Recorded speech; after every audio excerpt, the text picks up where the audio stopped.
Bienvenue à la Bacadémie. Aujourd'hui, nous allons continuer sur le traitement de l'eau et nous allons faire une séance d'exercice. Bien avant, veuillez écouter cette petite histoire qui se cache derrière la création de la Bacadémie.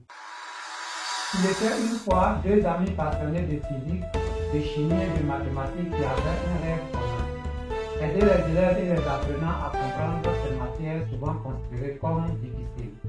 C'est ainsi qu'est née la Bacadémie, une plateforme de soutien scolaire qui s'adresse à tous ceux qui ont besoin d'un coup de pouce pour réussir en sciences. Au fil des mois, la Bacadémie a pris de l'ampleur et s'est développée sur les réseaux sociaux grâce à l'implication de toute une communauté d'apprenants passionnés.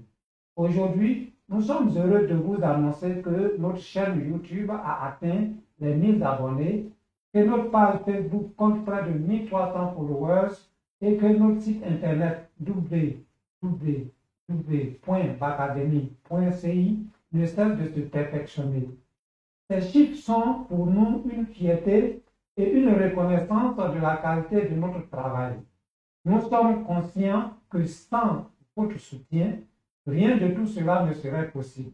C'est pourquoi nous tenons à remercier chaleureusement chacun de nos abonnés, de nos followers et de nos visiteurs pour leur confiance et leur fidélité. Nous continuerons à nous investir sans relâche pour offrir le meilleur à nos apprenants, en produisant du contenu de qualité sur nos différentes plateformes. Nous sommes convaincus que la connaissance est un bien précieux qui doit être accessible à tous et nous mettrons tout en œuvre pour y contribuer. Ensemble, nous pouvons faire de la Bacadémie une véritable communauté d'apprenants passionnés et engagés dans la réussite de chacun. Merci à tous.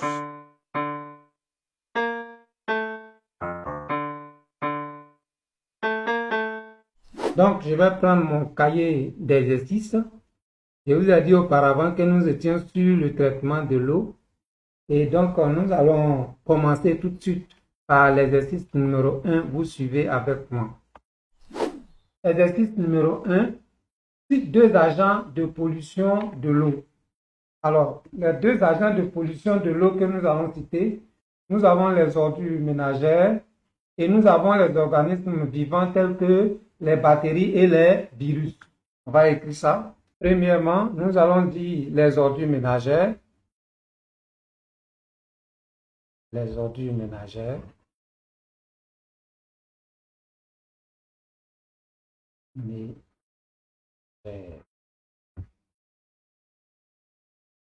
Et puis ensuite, nous avons les organismes vivants.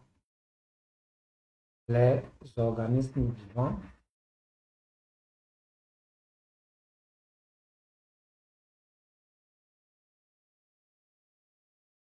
Tels que les virus.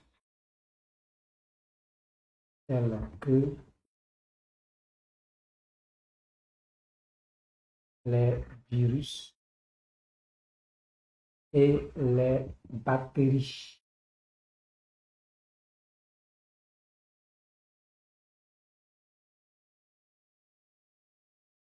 Bien, donc voilà deux agents que nous avons cités. Ensuite, deuxième question, on dit cite les différentes étapes du traitement de l'eau. Alors, les différentes étapes du traitement de l'eau, nous avons vu ici ensemble pendant la leçon théorique. On a dit que c'est la flocculation.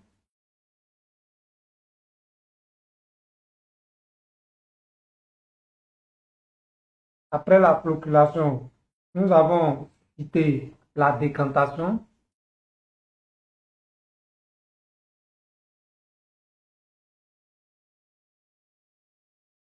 Après la décantation, nous avons cité la filtration.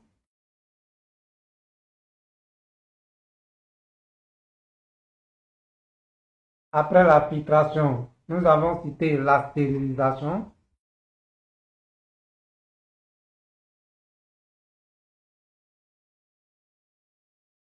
Après la stérilisation, nous avons cité la neutralisation. Voilà les étapes du traitement de l'eau.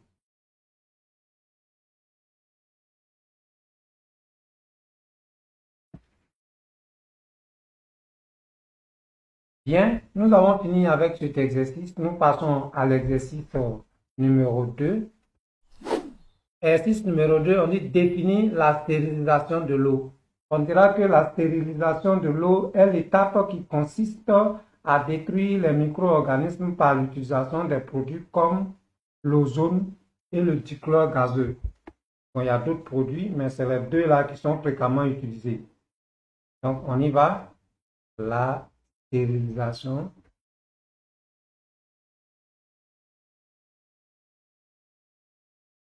de l'eau est l'étape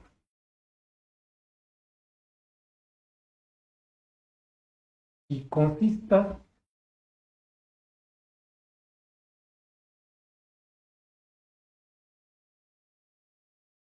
à détruire les micro-organismes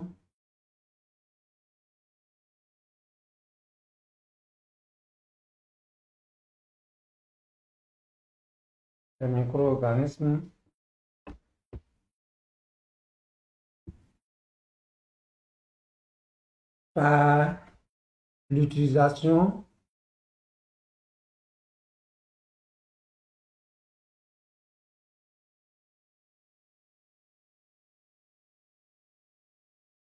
des produits comme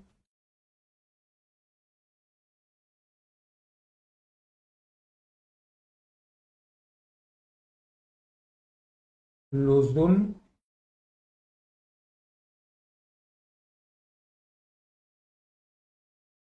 et le dichlore gazeux.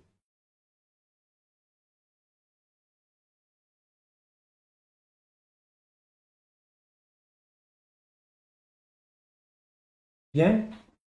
La deuxième question, on dit de définir la neutralisation de l'eau. On dira que la neutralisation de l'eau est l'étape qui consiste à ramener son pH à une valeur normale fixée en fonction des normes de l'OMS. L'OMS est l'Organisation mondiale de la santé. Donc, la neutralisation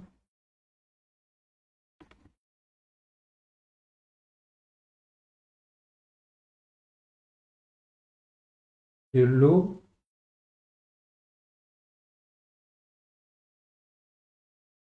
est l'étape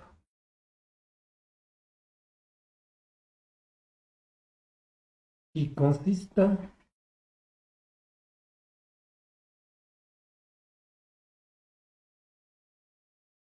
ramener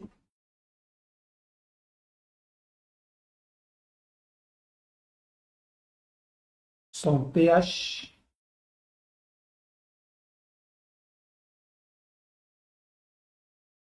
à une valeur normale fixée en fonction des normes de l'OMS.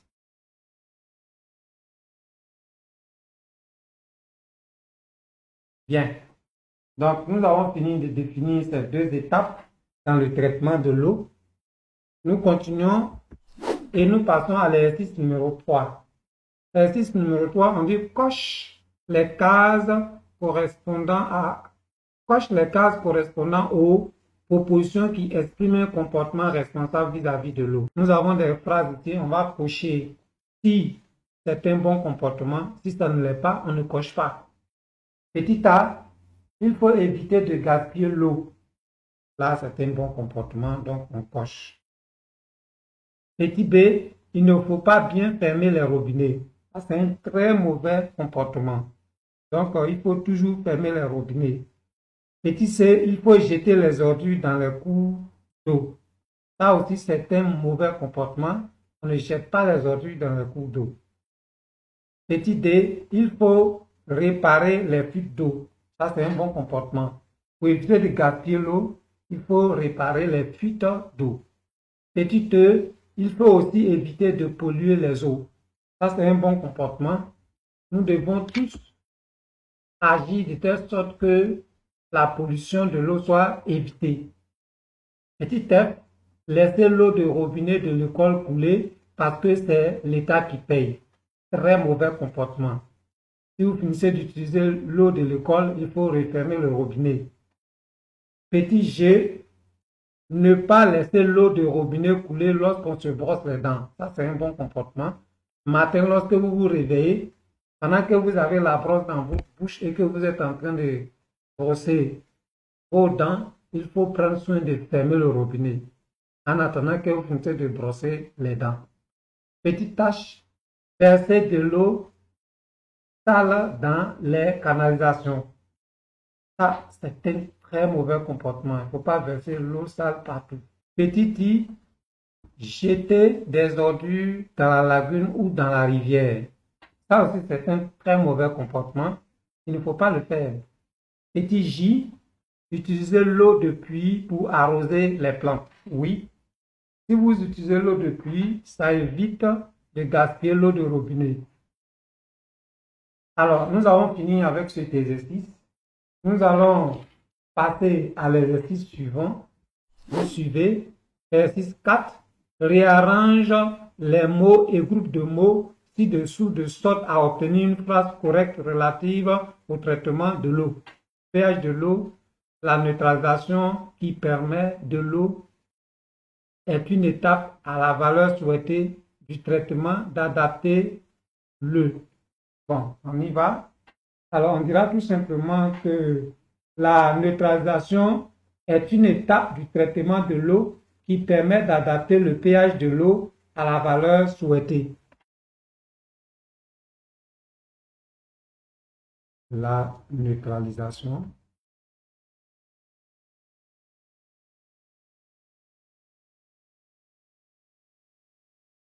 est une étape. Alors, on va vérifier si on a utilisé tous les mots et groupes de mots. Alors, on prend pH de l'eau. pH de l'eau, on a ça. Ensuite, la neutralisation, là, qui permet, on a ça, de l'eau. Et là, et puis, est une étape.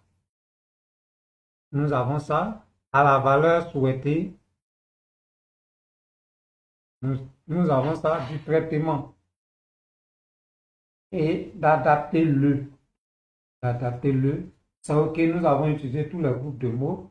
Cet exercice est terminé également. Alors, je vous souhaite une bonne compréhension pour toute cette série d'exercices. Bien, cette vidéo est terminée. Je vous remercie de l'avoir regardée. Abonnez-vous à la chaîne YouTube et à la page Facebook de la Bacadémie. Laissez des j'aime, commentez et partagez les publications. Activez la cloche de notification pour rester informé des publications. Visitez le site internet www.bacademy.ci pour être davantage informé. Je vous remercie.